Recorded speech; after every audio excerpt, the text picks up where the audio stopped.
여름만 되면 이제 교회 안팎으로 청개구리들이 많이 좀 보이는데 이제 주로 비가 오고 난 뒤에 좀 더 많이 보입니다.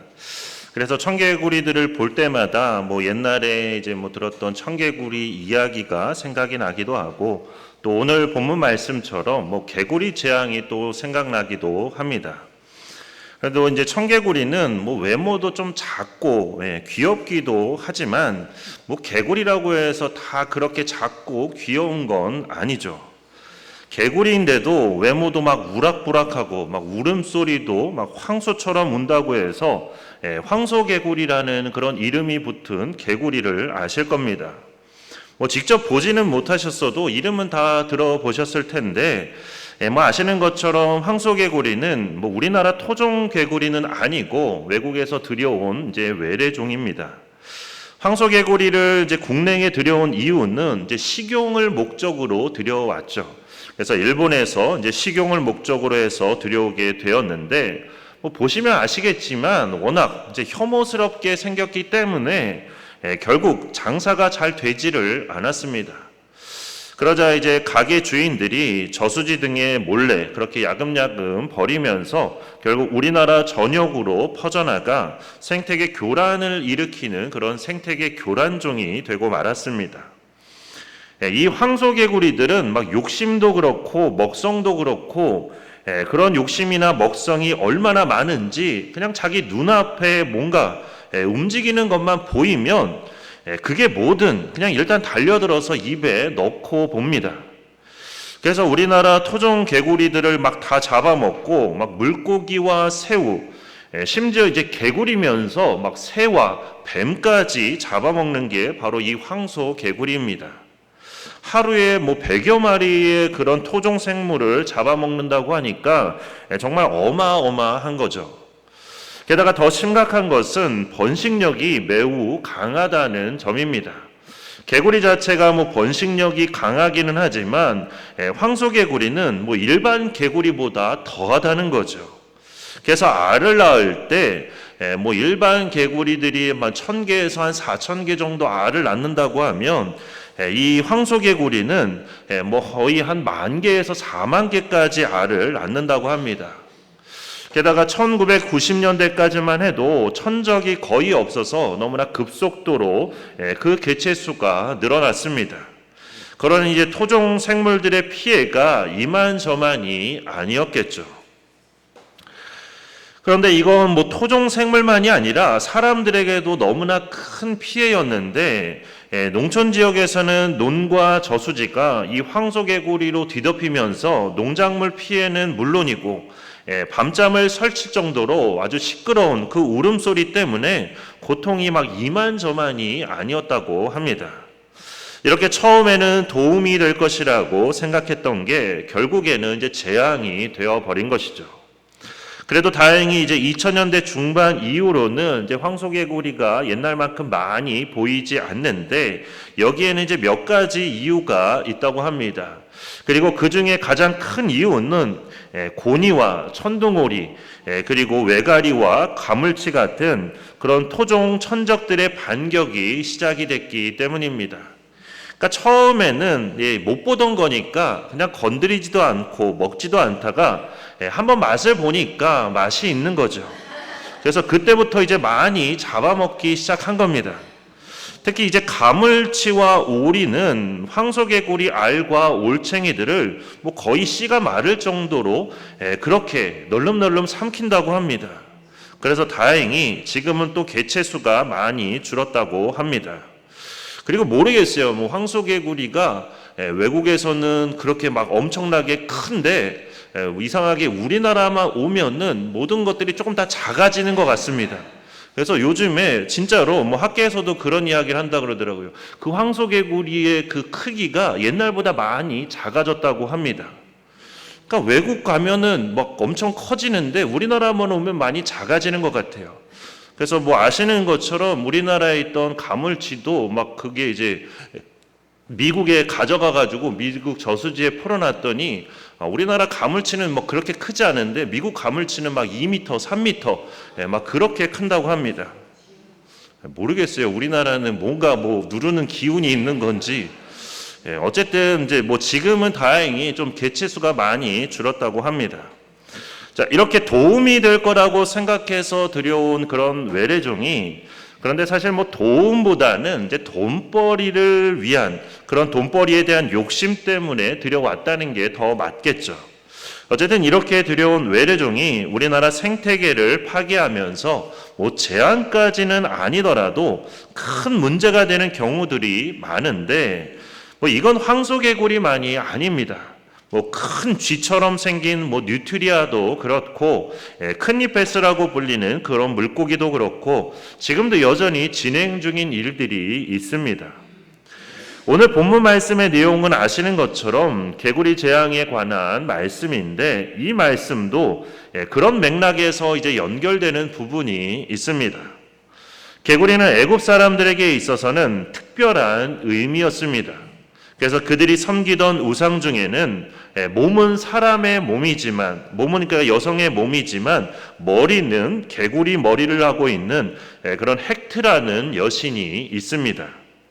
이 헥트라는 우상을 이제 애굽 사람들이 섬기는 이유는 개구리가 알을 낳을 때 한 번에 많은 알을 낳는 것처럼 이 헥트라는 여신이 자신들에게 풍요와 다산을 가져다 준다고 믿었기 때문입니다. 그러니까 우리나라 사람들이 처음에는 황소개구리를 도움이 될 것으로 그렇게 여겼던 것처럼 그렇게 헥트를 섬기는 게 풍요와 다산에 도움이 될 거라고 그렇게 믿었다는 것이죠. 그런데 하나님께서는 바로 그 개구리를 통해서 지금 애굽을 심판하고 계신 것입니다. 뭐 이건 단순한 우연이 아니라 애굽의 신들이 그냥 헛된 우상일 뿐임을 보여주시는 하나님의 강력한 메시지입니다. 그러면서 동시에 내면의 욕심과 욕망을 위해서 그런 우상을 섬기는 것이 얼마나 헛된 일이고 가증한 일인지를 보여주시는 하나님의 경고의 말씀이기도 합니다. 따라서 우리도 오늘 말씀을 통해서 이런 부분을 우리가 함께 귀 기울여 듣고 그 말씀에 따라서 우리가 순종하는 삶을 살아가는 그런 우리가 되기를 축원합니다. 오늘 본문 말씀은 바로에게 전하는 경고의 말씀으로 시작되고 있습니다. 하나님께서는 모세를 통해 바로에게 경고의 메시지를 전하셨는데, 그 경고의 메시지는 내 백성을 보내어 나를 섬기게 하라는 것이었습니다. 그 말씀대로 하면 평안할 것이고 거부하면 개구리 재앙이 임할 것이라는 그런 말씀을 하게 하셨습니다. 이 말씀은 뭐 단순히 뭐뭐 해줄래? 이런 요구가 아니라 창조주 하나님의 권위 있는 명령이었습니다. 그래서 반드시 지켜야 하는 그런 말씀이었다라는 것이죠. 그렇다면 이러한 하나님의 경고에 대해 바로는 어떻게 반응했을까요? 그러니까 오늘 본문에는 그 부분에 대한 직접적인 설명은 없지만 모든 정황상 바로가 하나님의 경고를 너무 쉽게 무시했다는 것을 알 수 있습니다. 자신이 애굽의 최고 권력자이며 신이라는 그런 교만한 마음 때문에, 그리고 애굽의 거짓 우상들에 대한 그런 맹신이 그로 하여금 이렇게 하나님의 음성을 거부하게 만든 그런 원인이 된 것입니다. 그렇기 때문에 그러한 교만이 무서운 죄인 것입니다. 하나님보다 무언가를 더 앞세우는, 특히나 내 자신을 더 앞세우는 그런 교만이 그렇게 무서운 죄가 된다는 것입니다. 이처럼 하나님의 경고를 무시한 바로에 대해서 하나님께서는 결국 개구리 재앙을 내리셨습니다. 아론에게 지팡이를 들어서 애굽의 모든 물 위에 치라고 명령하셨고, 손을 펼치라고 명령하셨고, 아론이 그렇게 하자 이제 개구리들이 올라와서 애굽 온 땅을 다 뒤덮었습니다. 그러니까 이 장면을 한번 상상해 보면 얼마나 끔찍할까요? 지금도 우리가 예배드리고 있는 이 자리에 막 개구리들이 막 뛰어다닌다면, 여기저기 뛰어다닌다면 얼마나 끔찍할까 하는 것입니다. 강에서 올라온 개구리들이 막 집안 곳곳에 돌아다니고 막 싱크대며 그릇이며 화장실과 침실까지 막 그런 개구리로 가득 차 있다면 그건 정말 말 그대로 악몽 그 자체일 겁니다. 그냥 뭐 단순히 생활하기에 조금 불편한 그런 정도가 아니라는 거죠. 그런 정도면 뭐 재앙이라고 할 수도 없을 겁니다. 그러니까 이건 이제 불편함 정도가 아니라 그걸 넘어서서 삶의 모든 영역이 이 개구리들로 인해서 오염되고 마비되는 그런 역사가 있었다는 그런 의미입니다.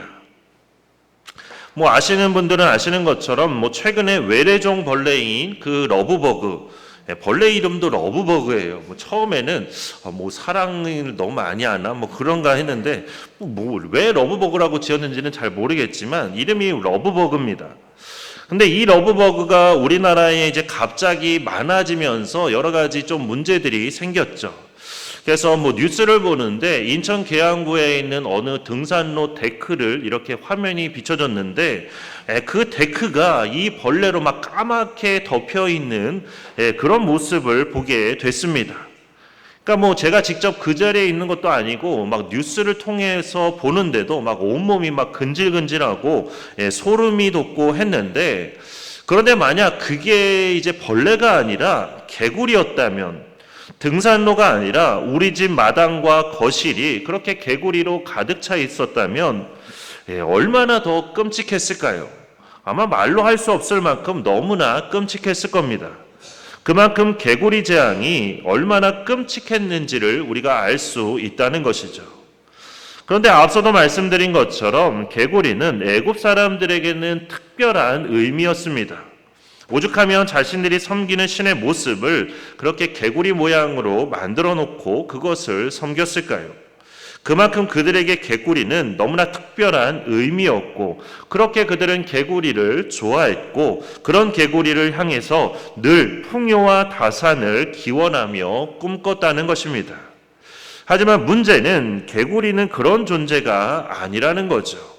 그들이 섬기는 헥트 여신 역시 그냥 거짓 우상에 불과할 뿐 풍요와 다산을 가져다 줄 수 있는 게 아니었다는 사실입니다. 하나님께서는 이렇게 개구리를 좋아하는 그들에게 오히려 개구리를 그냥 왕창 보내셨습니다.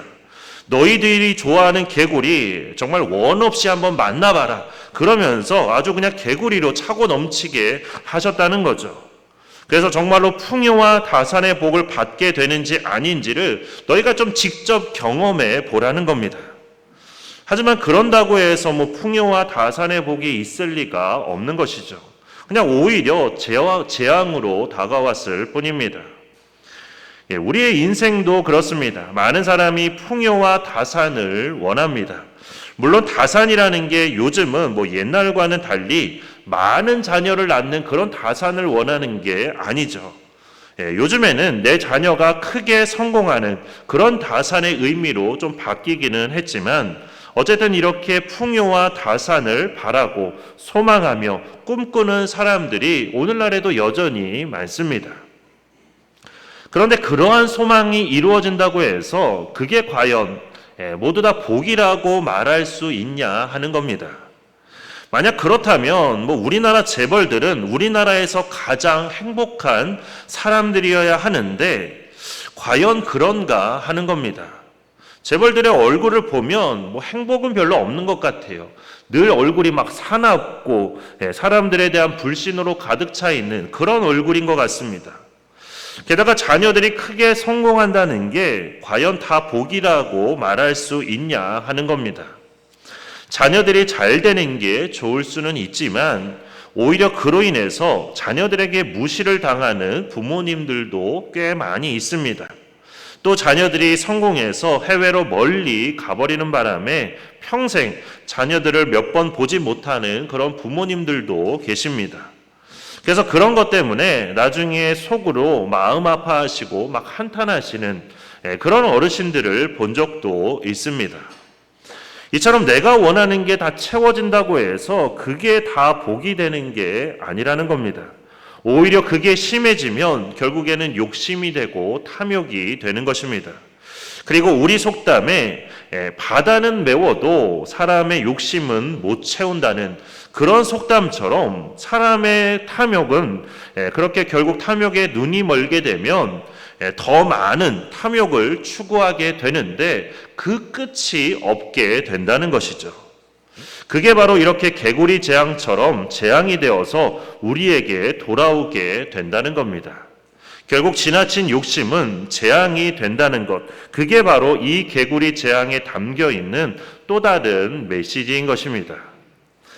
그런데 오늘 본문에서 재미있는 건 이제 7절 말씀처럼 애굽의 요술사들도 자기 요술로 그렇게 개구리들을 애굽 땅에 올라오게 했다는 겁니다. 그러니까 애굽 요술사들이 지금 제정신이 아닌 거죠. 참 웃긴 상황이 벌어지고 있는 겁니다. 지금 개구리가 너무나 많아서 막 괴로워하고 있는데 거기에다가 막 개구리를 더 올라오게 하고 있으니까 이건 뭐 그야말로 막 불난 집에 부채질하는 그런 꼴이 된 것이죠. 애굽의 요술사들이 이렇게 한 것은 뭐 둘 중에 하나라는 겁니다. 어리석어서 생각이 거기까지 미치지 못했거나 아니면 그냥 그들의 요술이 그냥 단지 눈속임에 불과했을 뿐이라는 거죠. 정말로 요술을 보여주려면 그렇게 개구리들을 더하는 게 아니라 지금 애굽 사람들을 괴롭게 하는 그 많은 개구리들을 제거해 주는 게 진짜 요술인 거겠죠. 하지만 그렇게 하지 못한다는 것은 결국 그들이 한 요술은 그냥 흉내내는 눈속임에 불과할 뿐이었다라는 것입니다. 결국 견디기 힘든 상황이 되자 바로는 도저히 참을 수가 없어서 이제 모세와 아론을 불렀습니다. 그러니까 바로가 이만큼 참을 수 없어가지고 바로와 그렇게 모세와 아론을 불렀다는 것은 그만큼 개구리 재앙이 얼마나 심각했는지를 알 수 있는 것이죠. 그리고 8절 말씀처럼 모세와 아론에게 이렇게 말합니다. 우리 8절 말씀을 같이 한번 읽겠습니다. 바로가 모세와 아론을 불러 이르되 여호와께 구하여 나와 내 백성에게서 개구리를 떠나게 하라. 내가 이 백성을 보내리니 그들이 여호와께 제사를 드릴 것이니라. 아멘.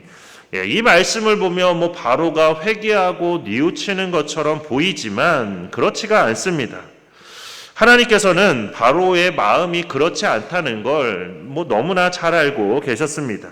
그래서 이미 10가지 재앙을 내리시기로 결정을 하신 것이고 그걸 통해서 하나님에 대해서 더 분명하게 나타내고자 하신 것입니다. 게다가 바로의 말에는 몇 가지 문제점이 있었죠. 바로는 자신의 죄를 인정하지도 않았습니다. 그리고 하나님을 인격적인 하나님이 아니라 단지 문제 해결을 위한 그런 수단으로만 여겼다는 것입니다. 게다가 허락하겠다는 것도 완전한 출애굽이 아니라 그냥 제사를 드릴 수 있도록 그렇게 어느 일정 기간만을 허락하겠다는 그런 조건부 허락만을 약속했을 뿐입니다. 이런 모습은 우리가 오늘날에도 흔히 볼 수 있는데 믿지 않는 사람들만이 아니라 믿는 사람들 중에도 이런 모습을 우리가 많이 볼 수 있습니다. 그래서 어려움이 닥치면 하나님을 찾지만 문제가 해결되면 다시 하나님을 떠나는 그런 사람들이 많다는 것이죠.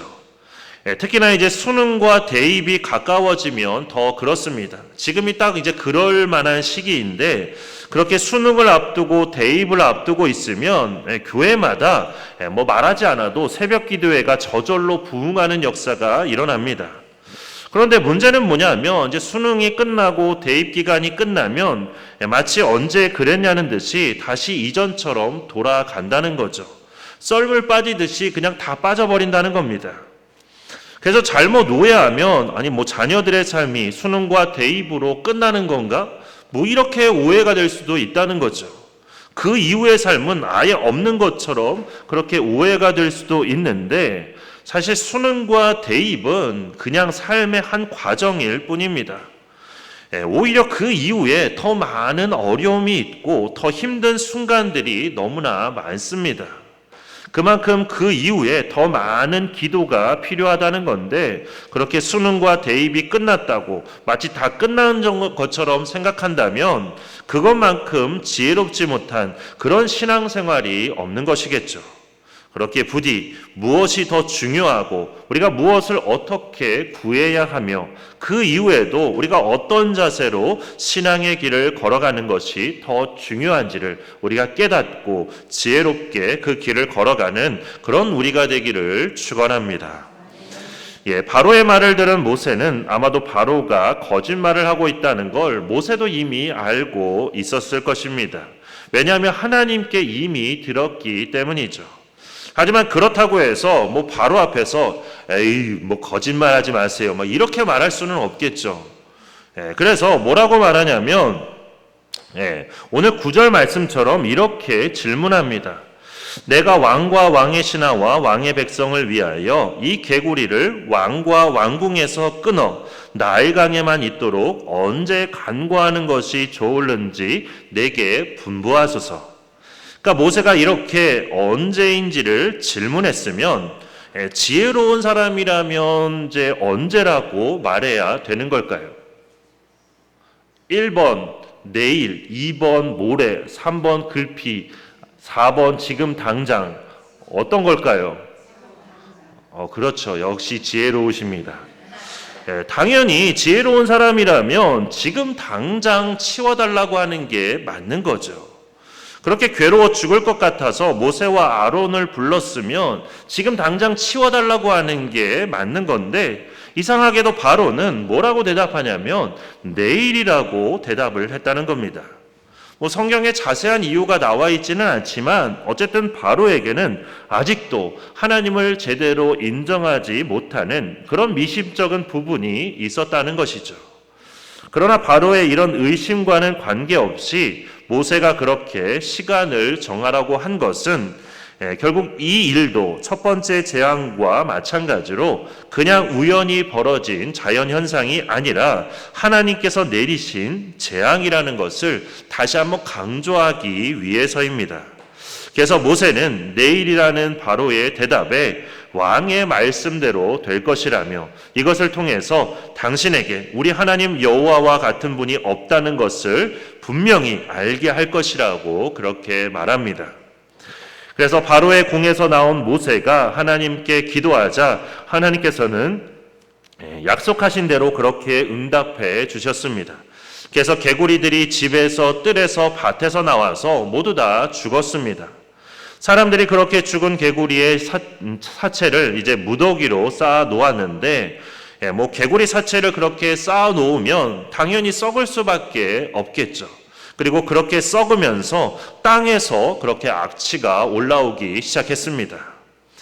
우리가 그렇습니다. 음식물 쓰레기가 조금만 썩어 있어도 막 그 냄새가 너무나 심한데 그렇게 많은 개구리가 죽어서 막 썩어가고 있으니 그 악취가 얼마나 대단했을까요? 비유하자면 우리가 쓰레기장 한가운데 서서 냄새를 맡는 것과 아마 같았을 겁니다. 그거보다도 더 심했을 수도 있겠죠. 그런데 이것을 통해서 우리가 잊지 말아야 되는 것은 세상의 헛된 것들을 쫓으며 더 많이 쌓고자 노력하는 것은 결국 그 모든 탐욕의 결과는 이렇게 악취로 끝나게 된다는 겁니다. 왜냐하면 탐욕은 결국 잘못된 것을 구하는 그런 욕심이기 때문에 그렇습니다. 하지만 우리가 하나님 나라를 구하고 하나님 나라를 위해서 살아갈 때, 그래서 말씀대로 우리가 베풀고 나누며 그렇게 사랑하며 섬기며 살아갈 때 우리의 삶은 악취가 아니라 오히려 그리스도의 향기가 나는 그런 삶이 될 것입니다. 그리고 이러한 삶이야말로 주님께서 우리에게 원하시는 삶이고 우리가 그리스도인으로서 살아가야 하는 진정한 삶의 모습입니다.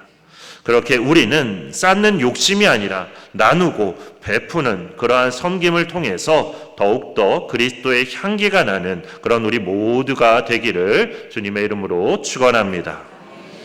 오늘 본문 마지막 절인 15절 말씀을 보면 이제 바로의 마음이 바뀐 것을 보게 됩니다. 우리가 흔히 하는 말처럼 화장실 들어갈 때와 나올 때가 다른 거죠. 그렇게 괴롭고 힘들 때는 모세를 불러서 요구를 들어주겠다고 하더니 재앙이 그치고 숨을 쉴 수 있게 되자 다시 완강해져서 모세와 아론의 말을 듣지 않게 된 것입니다. 결국 이것까지도 하나님께서 말씀하신 그대로였습니다. 바로의 이런 모습은 우리에게도 너무나 큰 경고가 되는데 그 이유는 하나님의 은혜를 경험했으면서도 다시 돌아서는 일이 우리 가운데도 많이 그렇게 벌어지고 있기 때문입니다. 조금 숨쉴 만해지니까 자꾸 다른 마음과 욕심이 드는 그런 경우가 많은데 참 어리석고 안타까운 그런 모습이 아닐 수 없습니다. 사실 우리가 이 땅에 살면서 오랜 시간 숨쉬며 살아가는 것 같지만 결코 그렇지가 않습니다.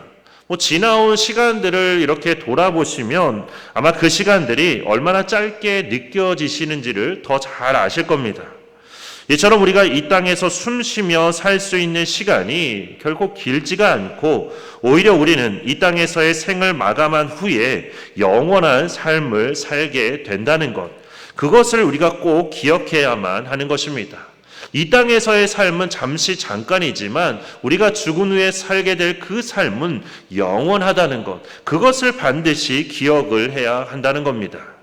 왜냐하면 그래야만 이 땅에서의 짧은 그 시간을 우리가 신앙 안에서 바르게 살아가면서 영원한 삶을 준비할 수 있기 때문입니다.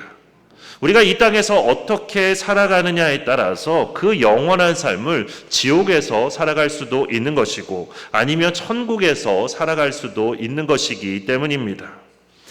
바로는 어리석어서 결국 그렇게 숨을 쉴 만해지자 다른 생각을 했기 때문에, 그리고 끝까지 그 고집을 버리지 못했기 때문에 계속해서 큰 재앙을 당했는데 우리는 그런 어리석은 행동을 해서는 안 된다는 것입니다. 하나님께서 우리를 숨 쉴 수 있게 하시는 것은 하나님을 찬양하며 예배할 수 있도록, 그리고 이웃을 사랑하며 은혜를 나눌 수 있도록 우리를 그렇게 숨쉬게 하신다는 것, 그것을 우리가 반드시 기억해야 한다는 것입니다. 그래서 숨 쉴 수 있을 때 우리가 더 많이 찬양하고 더 많이 예배하고 더 많이 기도할 뿐만 아니라 주변에 있는 사람들을 향해서도 좋은 말, 칭찬하는 말, 감사의 말을 하는 그런 우리가 되기를 바랍니다. 우리가 그렇게만 해도 짧은 인생인데 자꾸만 헛된 것을 쫓는 일에 시간을 낭비하고 또 서로를 미워하고 비난하고 욕하는데 그 아까운 시간을 낭비하는 그런 우리가 되지 않기를 축원합니다. 처음에는 도움이 될 것 같았던 황소개구리가 결국에는 생태계를 교란하는 그런 재앙이 되었듯이 하나님의 뜻과 어긋난 그런 우리의 욕심도 결국에는 그렇게 문제가 되는 것입니다. 애굽 사람들이 개구리를 신성시하면서 풍요와 다산을 구했지만 하나님께서는 바로 그 개구리를 통해서 그들의 그러한 우상 숭배가 얼마나 헛된 것인지를 보여주셨습니다. 마찬가지로 우리도 하나님보다 우리가 다른 것들을 더 사랑하고 의지한다면, 특히 우리 안에 하나님의 뜻과 어긋난 그런 욕심이 있다면 그것이 오히려 우리에게 재앙이 된다는 뜻입니다. 개구리들이 결국에는 죽어서 그렇게 악취를 풍겼던 것처럼 탐욕의 결과는 언제나 썩음과 악취만 남을 뿐입니다. 하지만 우리가 하나님의 뜻대로 살면서 베풀고 나눌 때 우리의 삶은 그리스도의 향기가 나는 그런 삶이 되는 것입니다. 우리에게 주어진 이 땅에서의 시간이 그리 길지 않은데 이 시간을 바로와 애굽 사람들처럼 완강하게 그렇게 하나님을 대적하며 어리석게 보내는 것이 아니라 오히려 매 순간 우리가 하나님께 감사하며 주님의 뜻을 따라 살아가는 것, 그것이 너무나 중요하다는 말씀입니다. 이제 우리는 더 이상 죄의 종이 아니라 하나님의 자녀입니다. 예수 그리스도의 십자가 보혈로 우리의 모든 죄가 다 깨끗하게 씻어졌습니다. 그렇게 그동안 우리를 올감했던 세상의 그 모든 헛된 욕심과 우상들을 우리가 다 버리고 이제는 하나님의 뜻에 순종하며 욕심이 아니라 주신 것에 감사하는, 그리고 더 많은 사람들과 그것을 함께 나누며 베푸는 삶을 살아가는 우리 모두가 되기를 주님의 이름으로 축원합니다. 이제 우리 주신 말씀 생각하면서 찬송가 322장 세상의 헛된 신을 버리고 함께 찬양하고 주신 말씀 붙들고 함께 기도하겠습니다.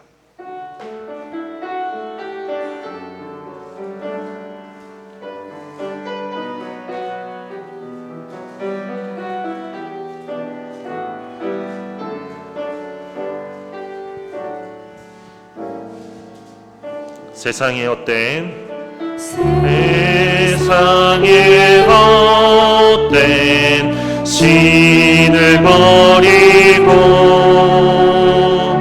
하나님 이름 높여 이리세 온 천하 백성 모두 나와서 다 같이 하나님만 섬기세 세상의 헛된 우상 버리고 인간의 모든 부귀영화와 거짓과 불의 모두 버리고 온전히 하나님만 섬기세 주님의 백성 서로 행하려 시기와 미움 아주 버리고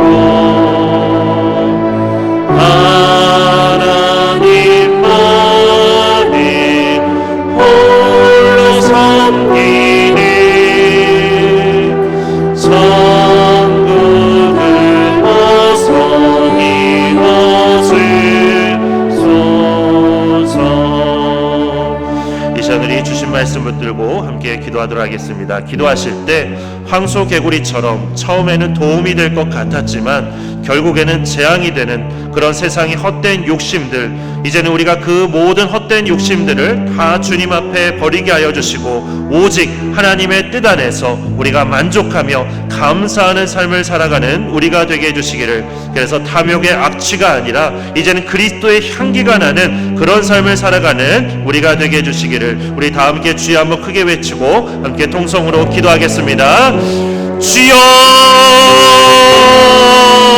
사랑이 많으신 하나님 아버지, 오늘도 이렇게 거룩하고 복된 주일을 우리에게 허락하여 주시고 우리에게 말씀을 허락하여 주시고 우리에게 주신 말씀을 붙들고 함께 기도하게 하여 주심을 감사드립니다. 하나님, 오늘 주신 말씀을 통해서 다시 한번 우리의 모습을 돌아봅니다. 하나님, 황소개구리처럼 처음에는 도움이 될 것 같았지만 결국에는 재앙이 되는 그런 세상의 헛된 욕심들, 이제는 우리의 마음에서 그 모든 헛된 욕심들을 다 버릴 수 있도록 하나님 인도하여 주시옵소서. 세상의 헛된 것들을 쫓아 살아가지 않게 하여 주시옵소서. 하나님, 이제는 오직 주님 안에서 진정한 만족을 누리며 감사하는 삶을 살아가는 우리가 될 수 있도록 인도하여 주시옵소서. 우리가 하나님 바라보고 하나님 의지하며 나아갈 때 하나님께서는 우리의 삶에 필요한 모든 것들을 우리에게 더해 주신다 약속해 주셨고 그 모든 약속들을 이루시는 줄 믿습니다. 하나님, 그렇게 우리가 그런 하나님만을 바라보며 하나님 안에서 진정한 만족과 감사의 삶을 살아가는 우리가 될 수 있도록 인도하여 주시옵소서. 그리고 또한 우리에게 허락하신 많은 것들을 우리가 더 이상 욕심 부리지 않게 해주시고 오히려 베풀고 나누는 삶을 살아가는 우리가 될 수 있도록 하나님 아버지 인도하여 주시옵소서. 그래서 더 이상 탐욕의 악취가 아니라 이제는 우리의 삶이 그리스도의 향기가 나는 삶을 살아가는 우리가 될 수 있도록 인도하여 주시옵소서. 성령 하나님, 우리를 붙들어 주시고 역사하여 주시옵소서. 우리 가운데 역사하여 주시옵소서. 주시옵소서. 주시고 인도하여 주시고 이끌어 주시옵소서. 사랑의 하나님, 오늘 주신 말씀처럼 우리 안에 있는 헛된 욕심을 버리게 하시고 하나님의 뜻 안에서 만족하며 감사하는 삶, 그래서 탐욕의 악취가 아니라 그리스도의 향기가 나는 삶을 살아가는 우리가 되게 하여 주옵소서. 성령께서 우리의 삶을 주장하여 주시고 인도해 주실 것을 믿으며 예수 그리스도의 이름으로 기도드립니다. 아멘. 이제는 우리 주 예수 그리스도의 은혜와 하나님 아버지의 크고 놀라우신 사랑과 성령님의 인도하심과 교통하심의 역사가 우리 안에 있는 헛된 욕심을 버리고 주님의 뜻 안에서 만족하며 감사하는 삶을 통해, 그리고 나누며 베푸는 삶을 통해 그리스도의 향기가 나는 삶을 살기로 다짐하는 우리 샘교회 모든 지체들과 그 가정 위에, 우리 샘교회와 이 나라 위에 이제로부터 영원토록 함께 계시기를 간절히 축원하옵나이다. 아멘.